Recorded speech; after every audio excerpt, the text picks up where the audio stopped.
Hello GameReplays.org and welcome to another exciting matchup. Today with me as always is my cameraman Kaunion and I'm Senga. So two teams facing off today will be DY and XO, and you're joining me in the quarterfinals. So DY had good things with them already, especially with the last tournament, making it to the finals and beating We Heart Pigs in the process. XO, relatively new team on the other hand, 12 seeded I believe, showing promising stuff. They've got a couple of other members off old teams with Caution and Slicks I believe, so they seem to have some quality in amongst them and notwithstanding the rest of their team. So I'm just going to lead through the bans and picks now as they're doing it. So to start off, we're going to have some unusual bans. We saw Pharaoh go straight away for DY. So I'm worried about some of his ganking potential maybe. Then it was followed up with Howlbringer, Zephyr, Accursed. Then we saw Pestilence and Ophelia. That last ban, Ophelia, was probably to prevent DY from using it like they did in that We Heart Pigs game. They used it to great effect and pretty much damaged and got the game against the We Heart Pigs. So as we see the picks coming out there, it did start off with Caution, with that is XO. So he picked the Plague Rider. Then we're going to see Demented Shaman as well. So we've got the two, probably arguably then the best babysitters in the game, with Plague Rider's ultimate and Demented Shaman just all round, to be honest. And then for DY we see Corrupted, Kronos and Forsaken Archer. So two different ways that they both went about it here. One's picked support straight away, the other's gone for more aggressive ganking and carries. So Kronos, with his recent buffs, made him a really top pick now as a carry, with that ultimate being able to other heroes move in between it, and more importantly get off spells, though there is that time delay. Forsaken Archer, I don't really need to talk much about her. Possibilities to gank and just ultimate, it's all pretty effective. Then Corrupted Disciple, great mid hero and just able to tank a lot of damage and deal it out at the same time. So clock's ticking down here, 10 to go, and we're going to see some picks. So the first one coming up by Yul, hopefully I'll pronounce that right, is Blacksmith then. So very hit and miss character in my opinion, but he's always very good at ganking and supporting with his Fireball, Flame and Hammer. It just depends if he gets those time multicasts off right. If you get it 4 times, you can see a hero crumple very quickly. If not, well, it can go the opposite way. So then, in amongst that then, we're going to see the Dark Lady. I haven't seen her in the last couple of games for a bit of a time now. Not the most favoured carry, but nonetheless, with her abilities like Dark Blades, gets her attack damage up a hell of a lot and can deal it out just as much. And shouldn't neglect the ultimate. It can be used quite nicely by a competent player to get in and amongst the enemy before they can even see you.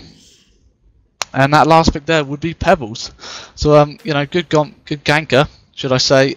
And then especially with his Chuck Stalagmites combo, can get down some of these weak squishy heroes very quickly. So the last pick should I say, for DY then was Voodoo Jester, another hero I've rarely seen in an actual competitive game, but can't neglect his Cursed Ground, which adds that let's try and think of the correct word of it.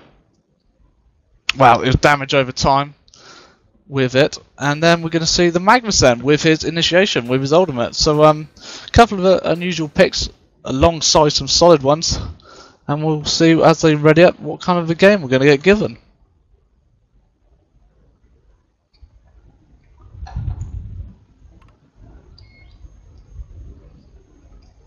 But as they take their time then to ready up, as usual, last minute tactics, we'll just have a quick look at what possible lanes we're going to see here then. So it's going to be interesting. I might see Archer mid instead of Corrupted Disciple, one of the two, but we should be seeing Pebbles then mid for XO. We might be having a hard time if Corrupted or Archer are in there with him. If they've played well, able to harass him before he can get his bottle out properly, we'll keep him on low health and not able to get some of these last hits. But at the same time, his high base damage is what makes him a viable mid hero. Can be used to outlast hit them. So obviously a lot of it's going to come down to skill, as you'd expect. We'll see which comes up on the top hand.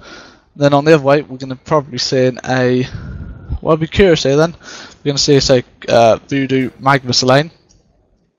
But if you did that, you're going to be neglecting some of the farming, one of the other semi-carries, whichever it may be, Archer or Corrupted, of their valuable gold they might need. So we'll see which way they go.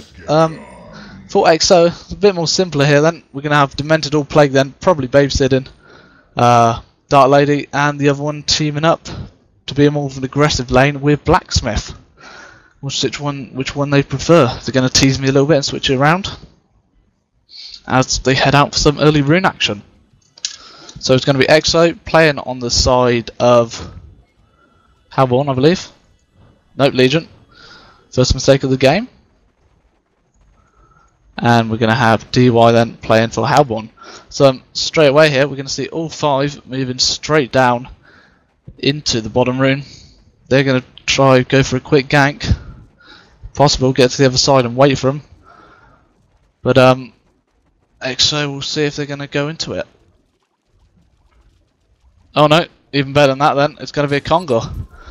Must admit I didn't expect this. Kronos has already taken a large beating, he's got to back off. They're all going to try and share this damage then. See if anyone can see it. Taking in turns, dealing out the damage. Oh, quick heal then by Voodoo. It's going to be able to keep him up for a lot longer. It's going to take some time. Wards have gone up, they're going to be able to see if anyone comes near. Here we go then. Maybe they're going to get suspectful in a minute if no one appears.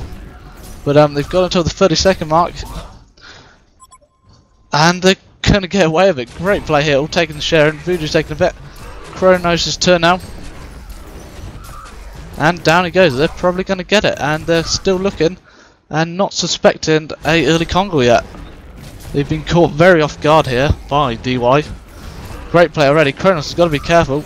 Getting beat down, but he should be alright. Potions are used. Good move there, and they're going to get it. There we go. Caught everyone off guard, me included with that one. Kronos gets the early token and ports back top straight away to carry on farming.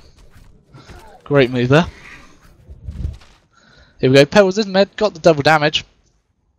Might say some different lanes there. Voodoo's probably going to go top then with Kronos. Going to help babysit him with that heal he's now got. So that's it. Obviously, they don't need to be that aggressive up top. More worried about keeping Kronos alive and getting him some farm. Already getting harassed with Plague Rider. His ability to use his Extinguish becomes more effective as the game goes on, obviously, and his contingent, the mini nuke. But bottom then we're going to see the Demented Shaman and Dark Lady. The opposites trying to farm their heart out for XO. But some of this level advantage is already clear. 3s and 2s dotted around for DY. Kronos makes a little move on top. Plague Rider to stop him getting any mana regen. But it might be a bit foolish. He has been beat down quite a bit.